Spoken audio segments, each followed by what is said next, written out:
शुभ आशीष विद्यार्थियों। डॉक्टर नीरू मोहन वागेश्वरी आप सभी का हिंदी कक्षा में स्वागत करती हैं। पिछली कक्षा में हमने पद परिचय से संबंधित शब्द पद पदबंध के विषय में बातचीत की थी। आज का पाठ पदबंध के भेदों पर आधारित है। पिछली कक्षा में मैंने आपसे यही कहा था कि आने वाली कक्षा में, अगली कक्षा में मैं आपको पदबंध के भेदों के विषय में जानकारी दूंगी, क्योंकि ये सभी पद परिचय करते समय मुख्य भूमिका निभाते हैं। हमें इन चीज़ों की जानकारी होना आवश्यक है पद परिचय करते समय। तो आज हम पदबंध के भेदों पर चर्चा करेंगे। पदबंध के 5 भेद होते हैं, मतलब पदबंधों को 5 विभिन्न वर्गों में बांटा जाता है। संज्ञा पदबंध, सर्वनाम पदबंध, क्रिया पदबंध, विशेषण पदबंध और अव्यय पदबंध। संज्ञा पदबंध के विषय में अगर मैं बात करती हूँ तो जो पदबंध वाक्य में संज्ञा का कार्य करते हैं उन्हें संज्ञा पदबंध कहते हैं। इन पदबंधों में एक पद संज्ञा का अवश्य होता है और इनमें संज्ञा पद को ही शीर्ष पद कहा जाता है। इनमें आश्रित पद प्रायः संज्ञा पद से पहले आते हैं। जैसे मैंने आपको पिछली कक्षा में बताया था कि संज्ञा पद से पहले अगर हम कोई भी शब्द संज्ञा पद के साथ जोड़ देते हैं तो वो पूरा जो पद है, पूरा जो पदबंध है, संज्ञा पदबंध ही कहलाता है। इनमें आश्रित पद प्रायः संज्ञा पद से पहले आते हैं, जैसे हमने पिछली कक्षा में भी पढ़ा था। और आवश्यकता अनुसार इनमें कारकों का प्रयोग भी होता है। कारक के प्रसंग चिन्हों का प्रयोग होता है, विभक्ति चिन्हों का प्रयोग होता है। जैसे कुछ उदाहरण मैं आपके सामने रखती हूँ। राम के भाई से चला नहीं जाता। राम के भाई से चला नहीं जाता, तो राम के भाई से जो है वो पूरा संज्ञा पदबंध है। घर के पीछे रहने वाला परिवार आज चला गया। घर के पीछे रहने वाला परिवार पूरा संज्ञा पदबंध है, क्योंकि यह संज्ञा के साथ जुड़ा हुआ है। लड़की के संदूक में सामान रख दो। लड़की के संदूक, ये पूरा संज्ञा पदबंध है। संदूक में सामान रख दो या लड़की के संदूक में सामान रख दो। संदूक जो हमारा संज्ञा है, संदूक जो हमारी संज्ञा है, उसके साथ ही लड़की के प्रयोग हुआ है, तो लड़की के संदूक पूरा संज्ञा पदबंध के अंदर सम्मिलित होगा। एक और उदाहरण रखती हूँ। बागीचे में खिले हुए फूलों को देखकर मन प्रसन्न हो उठा। अगर मैं कहूँ फूलों को देखकर मन प्रसन्न हो उठा, तो जो फूल हैं संज्ञा पद है। और इसके आगे मैं लगा दूँ बागीचे में या बगीचे में खिले हुए फूलों को देखकर मन प्रसन्न हो उठा, तो फूलों को से पहले जितने भी पद हमने लगाए हैं वो सभी फूलों के साथ ही जो है अपना प्रकार्य कर रहे हैं, तो इसलिए ये संज्ञा पदबंध है। दूसरा आता है सर्वनाम पदबंध।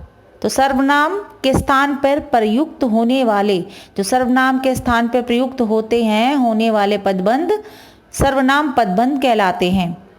संज्ञा पदबंध के विपरीत सर्वनाम पदबंध में शीर्ष पद कई बार आश्रित पदों से पहले आ जाते हैं। ध्यान दीजिएगा, जो कई बार सर्वनाम पदों में जो शीर्ष पद हैं वो आश्रित पदों से पहले आ जाते हैं। हिंदी में सर्वनाम पदबंधों का प्रयोग सीमित होता है।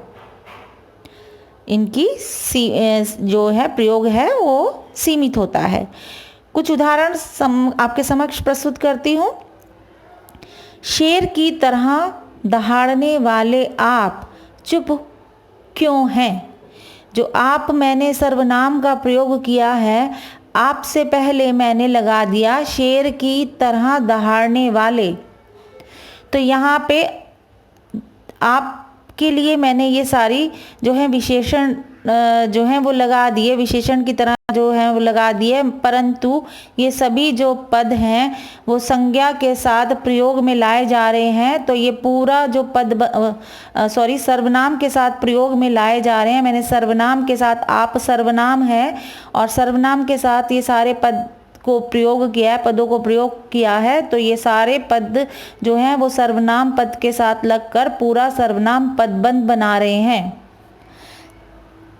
जैसे बच्चों से भोली सूरत वाले तुम सच क्यों छिपा रहे हो। यहाँ जो तुम है वो सर्वनाम है और सर्वनाम से पहले मैंने बच्चों से भोली सूरत वाले ये पद जोड़ दिए हैं। तो ये पूरा जो पद है, ये पूरा जो पद है वो सर्वनाम पदबंध ही कहलाएगा, क्योंकि सर्वनाम से पहले ही जोड़े गए हैं और ये सर्वनाम के साथ ही मिलकर प्रकार्य कर रहे हैं। तो ये सर्वनाम पद के अंतर्गत ही पूरा जो है पदबंध आएगा। तीसरा आता है विशेषण पदबंध। जो पदबंध वाक्य में विशेषण के स्थान पर प्रयोग होते हैं उन्हें विशेषण पदबंध कहते हैं। मतलब जो सर्वनाम के स्थान पर प्रयोग हो वो सर्वनाम पदबंध, जो संज्ञा के स्थान पर प्रयोग हो वो संज्ञा पदबंध, और जो विशेषण के स्थान पर प्रयोग हो, उनके साथ प्रयोग हो, उनके स्थान पर प्रयोग हो, वह विशेषण पदबंध कहलाते हैं। विशेषण पदबंध प्रायः संज्ञा अथवा सर्वनाम की विशेषता बताते हैं। ये तो आपको सभी को पता है कि जो शब्द संज्ञा और सर्वनाम की विशेषता बताते हैं वे विशेषण शब्द कहलाते हैं। और यहाँ भी वही चीज़ प्रयोग में होगी। जो विशेषण पदबंध प्रायः संज्ञा तथा सर्वनाम की विशेषता बताते हैं और उन्हीं के साथ आते हैं। ध्यान दीजिएगा, कई बार इनका स्वतंत्र प्रयोग भी होता है।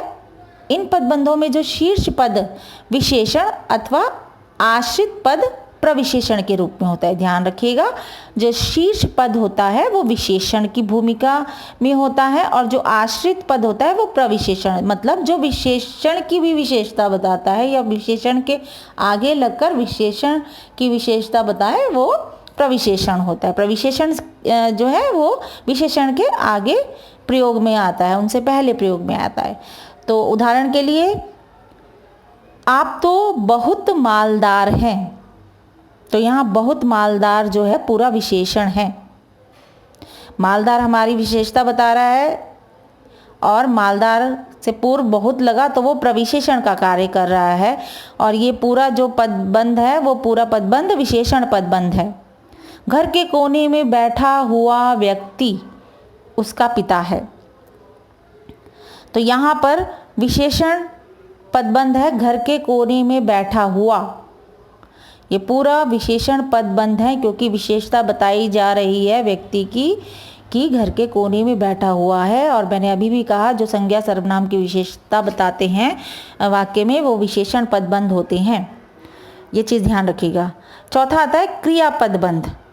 वाक्य में जहाँ अन्य शब्द पद के रूप में प्रयोग हो सकते हैं वहाँ क्रिया शब्द अधिकतर पदबंध के रूप में ही प्रयुक्त होते हैं। अर्थात वाक्य में जहाँ अन्य शब्द पद के रूप में प्रयुक्त हो सकते हैं वहाँ क्रिया शब्द अधिकतर पदबंध के रूप में ही प्रयुक्त होते हैं। मतलब जब वाक्य में हम किसी शब्द का प्रयोग करते हैं वो पद के रूप में प्रयुक्त होता है, मगर जो क्रिया शब्द होते हैं वो सदैव पदबंध के रूप में ही, अधिकतर अगर देखें तो पदबंध के रूप में ही प्रयोग होते हैं, सदैव तो नहीं, अधिकतर कहेंगे।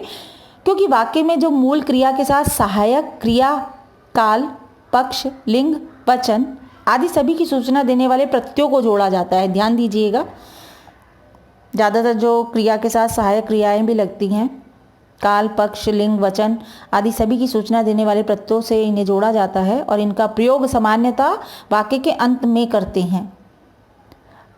उदाहरण, मुझे सब सुनाई दे रहा है। सुनाई दे रहा है ये पूरा पदबंध जो है वो क्रिया पदबंध है। वह पढ़ते पढ़ते सो गया। पढ़ते पढ़ते सो गया ये पूरा पदबंध क्रिया पदबंध है। वह रोज मेरे घर आ जाता है। आना जाना है, मतलब कि आना क्रिया हो गई, जाता जाना क्रिया हो गई है।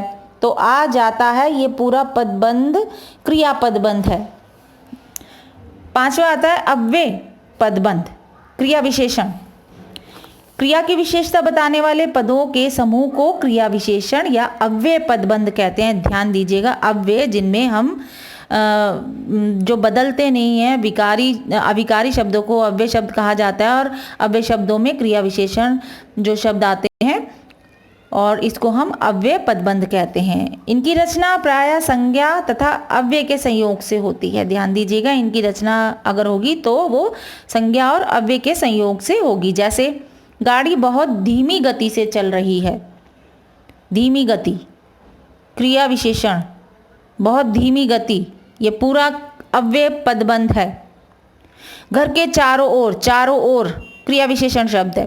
घर के चारों ओर पूरा पदबंध क्रिया अव्यय पदबंध कहलाएगा। तो इस चीज़ में आप ध्यान दीजिएगा इस चीज़ को कि अव्यय पदबंध जब आप पहचानते हैं तो क्रिया विशेषण शब्दों को आपको क्रिया विशेषण शब्दों की पहचान होनी चाहिए, जिससे आप अव्यय पदबंध को पूर्ण रूप से पहचान लें। हम ऊपर वाले कमरे में सोते हैं। ऊपर वाले कमरे, ये पूरा ऊपर वाले कमरे जो है वो पूरा अव्यय पदबंध है। तो ये चीज़ ध्यान देने योग्य है पदबंधों में कि किस तरह से आप संज्ञा पदबंध, सर्वनाम पदबंध, विशेषण पदबंध, क्रिया पदबंध और अव्यय पदबंधों को पहचानेंगे। आपके समक्ष पूर्ण रूप से प्रस्तुत कर दिया गया है, समझा दिया गया है। अंत में मैं आपको थोड़ा सा पुनरावृत्ति करवाऊंगी थोड़ी सी। जैसे शब्द, अर्थपूर्ण वर्ण समूह को शब्द कहते हैं। इनका स्वतंत्र प्रयोग हो सकता है। इनसे पदों का निर्माण होता है। जैसे जल पवित्र बहता है या जल पवित्र बहता होता है, निरंतर में सभी शब्द हैं। जल पवित्र बहता होता है, निरंतर में सभी शब्द हैं, क्योंकि इनको अभी किसी व्याकरणिक इकाई से बांधा नहीं गया, इसलिए ये सभी शब्द हैं। जल पवित्र बहता होता है, निरंतर। अब कहीं भी ना तो प्रत्यय का प्रयोग हो रहा है, इनमें कहीं भी किसी शब्द ने प्रत्यय का प्रयोग करके उसे किसी भी व्याकरणिक इकाई के साथ बांधा नहीं हुआ, और ना ही ये शब्द जो हैं वो वाक्य में किसी भी व्याकरणिक इकाई के साथ बंधे हुए हैं। पद, यदि शब्द जब वाक्य में प्रयुक्त होते हैं तो पद कहलाते हैं। जब ये शब्द वाक्य में प्रयोग किए जाते हैं तो ये पद कहलाते हैं, और इनका सब जो स्वतंत्र प्रयोग नहीं होता। पदों से पदबंधों की रचना होती है। ध्यान दीजिएगा, अभी हमने पदबंधों की बात करी थी, और संज्ञा, सर्वनाम, विशेषण, क्रिया, क्रिया विशेषण, इन सभी पदों से पदबंधों की रचना की। जैसे अगर मैं पद की बात करूं, अभी मैंने कुछ शब्द लिए थे, अब इसका मैं व्याकरणिक प्रयोग करती हूं। निरंतर बहता जल पवित्र होता है।